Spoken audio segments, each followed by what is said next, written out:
like I said, my intention wasn't to get her fired, was to check her, to watch what you say, because you never know who will understand you. So you see me as a black person, but you don't know my roots. You know what I'm saying? So and that's why I'm trying to wake her up to, man, you never know who will understand you, because there's a bunch of us Afro-Latinos que habla español. Y como yo parle français aussi, I speak French and Spanish, so. Did you ever expect the video to blow up the way it did? No, I did not, and you know, I didn't video it, like I'm telling people, I didn't video to get the girl fired. What happened was, I was in the store, Family Dollar, and I was buying a few things, and some soap and stuff like that. Now, the one lady, she was on the aisle with me. She knew I spoke Spanish because I had my phone on speaker, and I was talking to a customer in Spanish. So she knew I spoke Spanish. The girl behind the counter, she probably didn't. So as I was going through the line, the lady in front of me, she had a little girl, and her little girl had some little tennis, and they were black.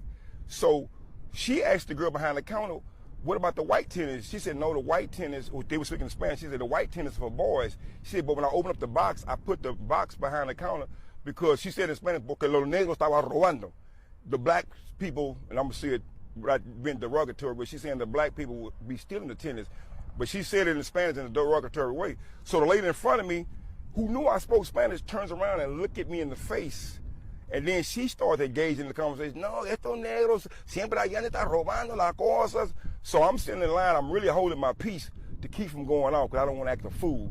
So I wait till she burn off, and I tell the little sister behind the counter, I said, let me give you a word of advice. I said, man, you'll never know. And I said, you'll never know who you offend. And as I'm trying to tell her, I guess she's snapping. Did he understand me? So I tell her in Spanish, yo soy cubano. To let her know I understand. So now she's going to the fence and trying to explain to me why she said what she said, you know what I'm saying? And I wasn't videoing, I was videoing myself. And then she, you know, she hollered for her manager, you know, he's videoing me, so I'm like, I wouldn't, but I said I am now. So I put her on blast. And like I said, my intention wasn't to get her fired, was to check her, to watch what you say, because you never know who will understand you. So you see me as a black person, but you don't know my roots. You know what I'm saying? So, and that's why I'm trying to wake her up to, man, you never know who will understand you, because there's a bunch of us Afro-Latinos que habla español. Y como yo parle français aussi, I speak French and Spanish. So you see the man, but you don't know the roots. And that was my thing. You never know who you offend because you never know who will understand you. Right. And what was that moment like when you got a call from corporate? I can't say this now. Corporate called me to apologize. That made me feel good that somebody took out their time, that somebody responded to my complaint, because it was my Facebook fam, one of my Facebook Wonder.